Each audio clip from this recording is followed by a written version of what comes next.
agak berbahaya menurut saya ya. Agak berbahaya masa depan negara ini dengan kondisi seperti ini. Kalau tidak ada kesadaran bersama ya. Dan itu yang susah, sangat susah menurut saya.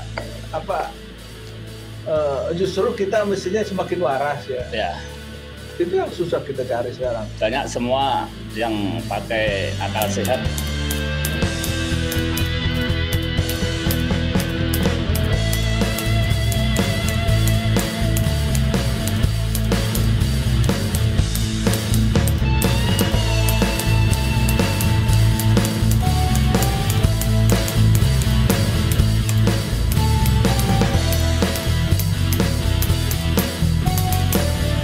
Tiga topik utama hari ini kita ngomong. Satu, perfilman. Dua, kesenian. Tiga, tadi di awal, demokrasi. Tiga-tiganya Anda sangat pesimis dan bahkan cenderung marah gitu ya. Seakan-akan kita ini anomali karena Anda pakai perbandingan juga dengan luar negeri, nggak terjadi seperti ini, ya kan? Degradasi tadi, degradasi manusianya, cara menerjemahkan demokrasi, cara menerjemahkan penyelenggaraan perfilman dan sebagainya. Kok Anda serba apa ini namanya? Ya serba negatif lah menilai keadaan. Tidak juga negatif sebetulnya. Saya realistis saja melihat situasinya gitu. Karena masalahnya kan memang begitu kompleks. Masalah negara ini memang begitu kompleks. Tapi kita tidak bersepakat ya. Ketika kita sudah mengambil keputusan, ya, kita tidak lalu kemudian komit terhadap keputusan itu. Yang terjadi, ini contoh yang sederhana ya. Pemilu presiden 2019 sudah lama berlangsung, sudah lama lewat. Sampai sekarang kita masih bertengkar tentang soal itu, diungkit-ungkit terus dan dijadikan alat untuk melanjutkan kebodohan kita. Iya, itu kan kekonyolan itu. Itu sebabnya kita nggak bangkit-bangkit. Kita sibuk aja. Nah, sudahlah, kalau mentalitas itu tidak diubah, ya kita nggak akan pernah maju. Kita nggak pernah bergerak, bukan maju, tidak beranjak gitu loh. Yang istilah sekarang tidak move on.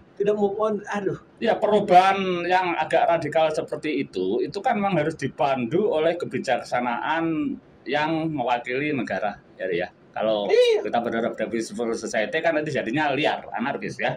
Tapi kalau kemudian pimpinan-pimpinan kita ya yang juga dihasilkan dari sistem demokrasi yang tadi kita perbincangkan, lalu kemudian malah menghidup-hidupkan itu, lalu harapan kita pada siapa mengubah itu? Kan sekarang elit-elit kita justru kan yang mempertajam konflik identitas dengan nasionalisme. Justru di situ saya terus terang saya melihat jalan buntu gitu. Ya. Ini orang ini diberi kepercayaan, diberi kesempatan, tapi justru dia yang selalu memelihara itu. Kan susah jadinya. Pada siapa lagi gitu? Ya, jalan buntu tadi ya. Memang seperti jalan buntu. Agak berbahaya menurut saya ya. Agak berbahaya masa depan negara ini dengan kondisi seperti ini. Kalau tidak ada kesadaran bersama ya. Dan itu yang susah. Sangat susah menurut saya. Justru kita mestinya semakin waras ya. Itu yang susah kita cari sekarang. Banyak semua yang pakai akal sehat berpikiran itu, tapi kemudian ditutup begini. Tetapi alam, tetapi sunatullah, tetapi sejarah tiba-tiba melahirkan sesuatu yang di luar kita prediksi. Ketika demo mahasiswa menjadi lumpuh, muncul anak STM, gitu contohnya. Ketika ini muncul ini, ketika pers lemah muncul netizen, ketika dan sebagainya. Atau Anda benar-benar sudah bersandar pada ya biarinlah alam yang mengatur? Enggak, saya tidak percaya juga itu. Nah, gimana itu?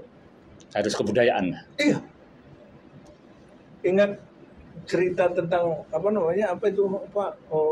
yang di dukuh atas itu? Apa itu? Citayam itu loh. Oh ya. Ingat. Citayam Bib.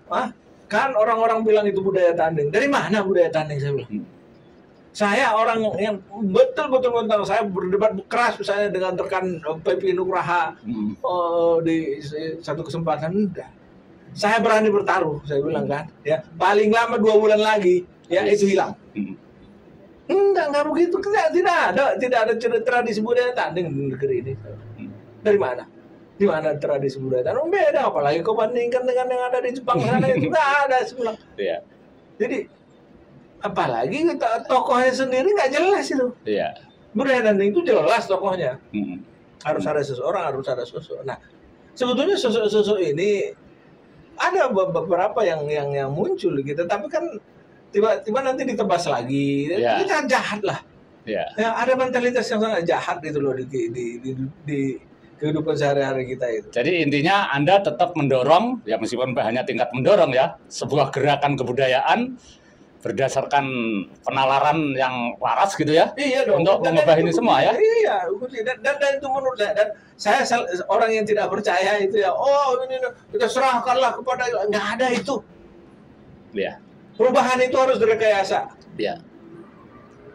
Tidak ada perubahan yang terjadi dengan sendirinya. Iya. Tuhan tidak akan mengubah nasib. Nah, kan itu nggak ada. Kalau manusia tidak mengubah. Kalau dia sendiri nggak mengubah, Iya. kan jelas sekali itu. Oh nanti nggak ada, harus lakukan sesuatu. Iya, antara lain lewat kalau berkesenian lewat masyarakat kesenian Jakarta dan kayak saya karena itu saya masih malu gitu loh, meskipun sebetulnya sebetulnya kan secara apa namanya natural kita ini kan harus sudah dipilih. Udah pensiun, Ri, udah. Iya, kita harus sudah tahu diri gitu. Udah tahu diri. Dan saya agak tahu diri sekarang itu. Saya kalau dalam beberapa hal saya tidak mau lagi ikutan. Enggak, tapi bentuk ketahuan dirian ya begini aja lah kita. Misalnya begini nih, misalnya begini contoh ya. Diajak berpolitik saya udah nggak mau, karena itu bukan budaya. Saya sudah pensiun dari. Saya ini pernah calon bupati, Lis. Di kampung sana, di Mandailing Natal sana, ya. Waktu itu masih diterima ya? Masih, dan saya masih belakangan masih sering kali diajak terus. Saya bilang enggak. Kalian yang muda-muda ini, jangan saya bukan masanya saya, karena begini akan sulit ya.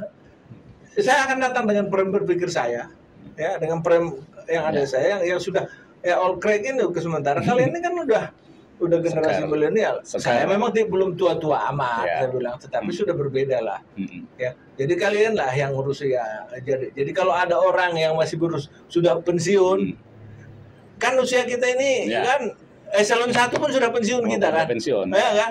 Udah lewat. Udah lewat kan. Ya sudahlah, ikhlaskan aja. Tapi kan bukan itu. Kita kan katanya kalau melihat sesuatu yang nggak benar, kalau bisa lakukan dengan perbuatan, dengan tindakan, kalau enggak lewat kata-kata.